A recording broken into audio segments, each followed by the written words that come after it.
Pedro Sánchez estaba en su residencia oficial, la Moncloa, cuando comenzó a sentir un dolor intenso y repentino en el lado izquierdo del pecho. Su rostro se volvió pálido, y el sudor le corría por la frente. Los consejeros a su alrededor entraron en pánico. Era evidente que algo grave estaba ocurriendo. El médico de la casa intentó estabilizarlo, pero pronto quedó claro que el caso requería a un especialista. Una llamada urgente fue hecha al hospital más cercano, solicitando al neurocirujano más calificado disponible. Todos sabían que solo una persona tenía la experiencia y el prestigio necesarios para lidiar con una situación tan crítica: el doctor Emmanuel Martins. En el consultorio de Emmanuel, el día había sido largo. Estaba revisando casos de pacientes y planeando una cirugía delicada para la mañana siguiente. Al atender la llamada, escuchó la voz ansiosa del director del hospital. «Doctor Martins, lo necesitamos ahora mismo. Es el presidente. Está en estado crítico». Sin dudarlo, Emmanuel tomó su maletín médico y salió de inmediato. Sabía que la situación era urgente y que cada minuto era crucial. Sentado al volante de su coche, aceleraba por las calles de Madrid, rezando para no encontrar tráfico. Mientras pasaba por los semáforos de la ciudad, su corazón latía con fuerza. La responsabilidad de salvar la vida de una figura tan importante era inmensa, pero estaba acostumbrado a la presión. Sin embargo, el tiempo era su peor enemigo. Miró el reloj en el panel. Faltaban solo 20 minutos para llegar al hospital. Sin embargo, a medida que aceleraba, Emmanuel sentía una creciente inquietud, como si algo pudiera interponerse en su camino. El doctor Martins continuaba acelerando por las calles de Madrid, concentrado en llegar al hospital a tiempo. Mientras revisaba mentalmente los posibles procedimientos médicos que tendría que realizar, avistó luces rojas y azules parpadeando a lo lejos. Un bloqueo policial. Su corazón se aceleró, pero sabía que no podía perder tiempo. Disminuyendo la velocidad, detuvo su coche y bajó la ventanilla. 2 policías se acercaron, con miradas evaluativas que pronto se volvieron desconfiadas. «Documentos del coche, por favor», ordenó uno de los policías con voz firme.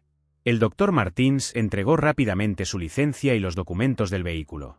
«¿Por qué tanta prisa, señor?», preguntó el segundo policía, mirándolo fijamente. «Soy médico.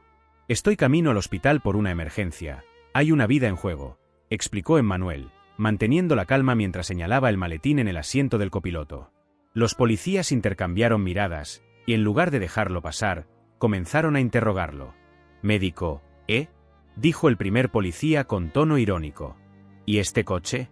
¿Cómo lo consiguió? ¿Es suyo?». El doctor Martins respiró profundamente, controlando la frustración que comenzaba a formarse. «Sí, es mío. Por favor, no tenemos tiempo para esto. Voy a salvar al presidente de España». Los policías se rieron, como si encontraran absurda la afirmación. «¿El presidente?». «Claro», dijo el segundo policía cruzando los brazos. «Necesitamos verificar eso». Mientras uno de ellos se alejaba para hablar por radio, el otro se quedó al lado del coche, mirando fijamente a Emmanuel con desconfianza. «¿Crees que puedes decir cualquier cosa y pasar por aquí?», preguntó el policía, mirando el maletín médico. «¿Qué llevas ahí dentro?». «Equipos médicos. Llevo todo lo que necesito para la cirugía. Por favor, déjenme pasar. Cada minuto cuenta». El policía abrió el maletín sin permiso, ignorando la indignación de Emmanuel.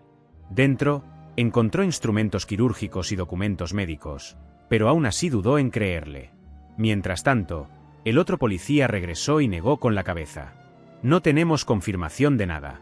Tendrá que esperar». «¿Esperar?». El doctor Martins no pudo ocultar su irritación. «Hay una vida en riesgo.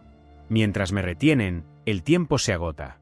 La situación se volvía cada vez más tensa. Emmanuel sabía que no podía perder la compostura, pero el desespero comenzaba a apoderarse de él. El doctor Martins intentó mantener la calma, pero el tiempo parecía escaparse como arena entre sus dedos. Sabía que cada minuto perdido podía costarle la vida a Pedro Sánchez. «No lo entienden», exclamó con la voz cargada de urgencia. «El presidente está en estado crítico. Soy el único neurocirujano que puede realizar esta operación». Los policías intercambiaron miradas escépticas. El más joven soltó una breve carcajada. «Claro, doctor. ¿El presidente lo necesita? ¿Un hombre negro, conduciendo un coche así?». Sacudió la cabeza. «Tendrá que esperar, como todo el mundo». El doctor Martins apretó el volante, reprimiendo la frustración. Mientras tanto, el teléfono en la consola vibraba repetidamente. Era el hospital, probablemente queriendo saber dónde estaba. Extendió la mano para contestar, pero el policía junto al coche lo interrumpió bruscamente. «No toque eso», ordenó mientras colocaba la mano en la funda de su pistola. «Es el hospital», respondió Emmanuel levantando las manos en un gesto de rendición. «Necesito contestar. Deben estar actualizándome sobre el caso». El policía dudó, pero el otro tomó la decisión. «No. Apague el coche y salga. Verificaremos todo antes de dejarlo ir». Mientras Emmanuel obedecía con reticencia, al otro lado de la ciudad, la situación en el hospital empeoraba. El equipo médico intentaba estabilizar a Pedro Sánchez, pero la situación era desesperada. El jefe de gabinete, visiblemente angustiado, preguntó: «¿Dónde está el doctor Martins? Debería estar aquí». «No lo sabemos, señor», respondió un asistente. «Salió hace más de 30 minutos, pero no ha llegado». Sin tiempo que perder, el jefe de gabinete tomó su móvil y llamó directamente al doctor Martins. Al otro lado, el teléfono seguía vibrando, pero permanecía intocado en el asiento del pasajero del coche. En el bloqueo policial, los agentes revisaban el vehículo sin prisa. Uno de ellos sostenía el maletín médico, examinando los instrumentos con curiosidad, pero sin comprender realmente qué eran. «Están retrasando un procedimiento que puede salvar una vida», dijo Emmanuel, con voz más firme ahora. «Tiene demasiada prisa para alguien que no tiene nada que ocultar», respondió uno de los policías. Antes de que el desespero pudiera apoderarse de Emmanuel, un tercer coche se detuvo cerca del bloqueo. Un oficial superior bajó rápidamente y se dirigió a los policías. «¿Hay algún problema aquí?», preguntó con una mirada severa. Los dos policías explicaron brevemente la situación, pero antes de que terminaran, el oficial recibió una llamada urgente. Era el jefe de gabinete del presidente. La expresión del oficial cambió inmediatamente. Miró al doctor Martins, que aún esperaba junto al coche, y sacudió la cabeza con incredulidad. «¿Detuvieron al médico que iba a operar al presidente?», preguntó el oficial, con voz cargada de incredulidad e irritación. Los policías permanecieron en silencio, avergonzados. «Déjenlo ir ahora. Y recen para que llegue a tiempo». Sin decir una palabra, el doctor Martins tomó su maletín, subió al coche y arrancó, dejando atrás a los policías visiblemente afectados. El doctor Martins conducía con aún más prisa, el corazón latiendo rápido no solo por la urgencia médica, sino también por la indignación acumulada. Sabía que no podía dejar que la rabia dominara su concentración. La vida de una persona dependía de él, y esa persona era nada menos que el presidente de España. Mientras aceleraba por las calles de Madrid, los recuerdos del encuentro en el bloqueo policial aparecían en su mente. Era consciente de que había perdido minutos preciosos, minutos que podían marcar la diferencia entre la vida y la muerte. Pero no había tiempo para reflexiones ahora. Pisó el acelerador con más fuerza, sus manos firmes en el volante. En el hospital, la situación se volvía cada vez más crítica. Pedro Sánchez estaba inconsciente y su presión arterial caía rápidamente.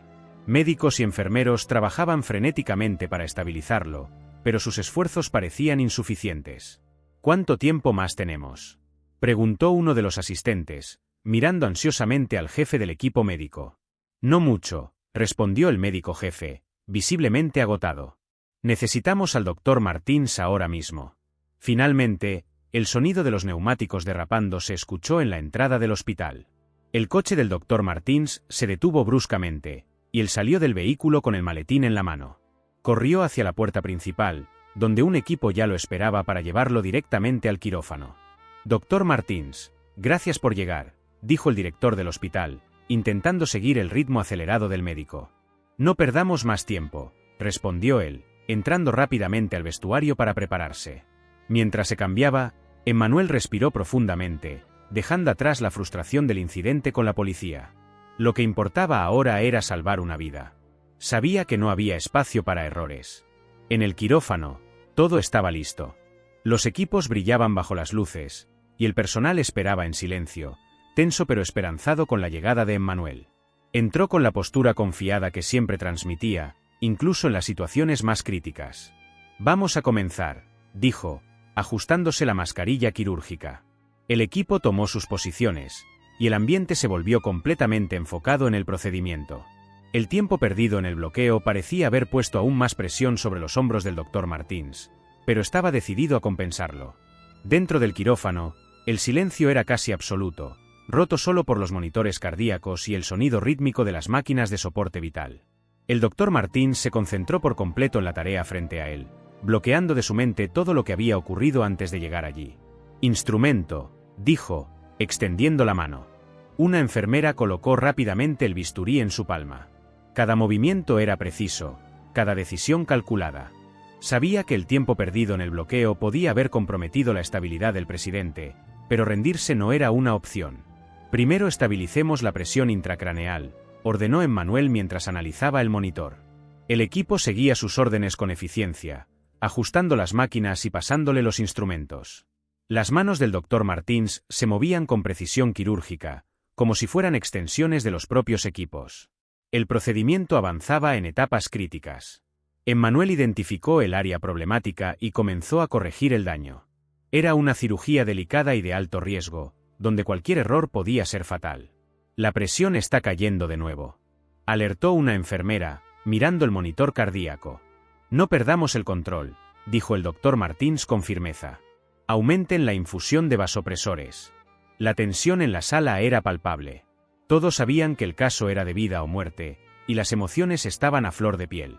A pesar de eso, Emmanuel mantenía la calma que lo hacía uno de los mejores en su campo. Tras horas de trabajo meticuloso, finalmente dio el último punto.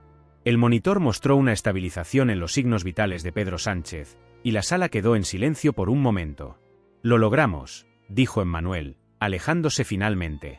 Un suspiro colectivo recorrió la sala, seguido de aplausos espontáneos. El equipo médico sabía que había presenciado algo extraordinario. El director del hospital entró en la sala de observación para comprobar el estado del presidente. Miró al doctor Martins con una mezcla de alivio y admiración.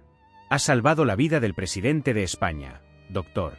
Emmanuel se quitó los guantes quirúrgicos, exhausto pero aliviado. Simplemente asintió con la cabeza, sabiendo que su trabajo estaba hecho. En la sala de recuperación, el presidente comenzaba a despertar. Su expresión, aún cansada, daba señales de mejora. Al enterarse de los detalles de lo ocurrido, Sánchez pidió encontrarse con el médico que lo había salvado. A la mañana siguiente, mientras los primeros rayos de sol iluminaban Madrid, el doctor Martins fue llamado a la sala de recuperación. Pedro Sánchez, aún conectado a algunos monitores, esperaba para conocerlo. Al entrar, Emmanuel fue recibido con una sonrisa débil pero genuina. «Doctor Martins, no tengo palabras para agradecerle», dijo Sánchez con la voz todavía debilitada.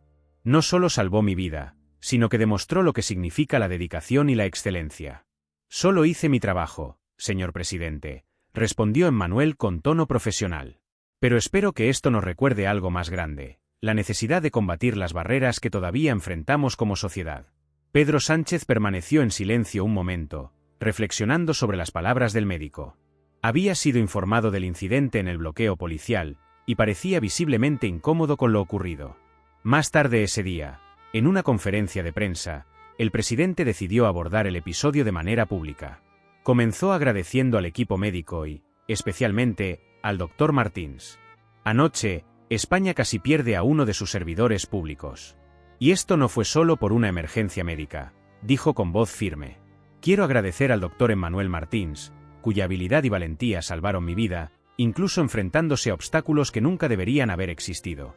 Los periodistas permanecieron en silencio un momento, absorbiendo el peso de la declaración. Pedro Sánchez continuó. «El doctor Martins es un héroe. Pero lo que ocurrió antes de que llegara al hospital es un recordatorio doloroso de que el racismo y los prejuicios aún están profundamente arraigados en nuestra sociedad. Esto no puede ser ignorado». Mientras tanto, el doctor Martins veía la conferencia por televisión en su sala de descanso en el hospital. No era el tipo de persona que buscaba reconocimiento público, pero sabía que las palabras del presidente podían abrir un diálogo importante. Sin embargo, más allá de eso, pensaba en las vidas que aún podía salvar. Para Emmanuel, cada paciente era importante, independientemente de su estatus o posición. Guardó su maletín, respiró profundamente y se preparó para otra cirugía. Esa misma noche, la historia se hizo viral, con titulares que exaltaban al médico que salvó al presidente y condenaban los prejuicios que enfrentó. Movimientos sociales comenzaron a usar el incidente como catalizador para promover discusiones sobre el racismo estructural en España. Mientras volvía a casa, Emmanuel reflexionó sobre todo lo que había ocurrido. A pesar de los desafíos, se sentía fortalecido.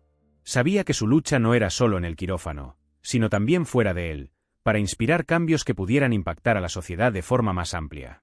Con una última mirada al cielo estrellado de esa noche, el Dr. Martins pensó para sí mismo: si esto hace que la gente vea la realidad, entonces tal vez haya valido la pena. Si te gustó esta historia, no olvides darle me gusta, dejar tu comentario y suscribirte a nuestro canal para más contenido como este. Activa la campanita para no perderte ninguno de nuestros próximos vídeos. Tu apoyo es muy importante para nosotros. Gracias.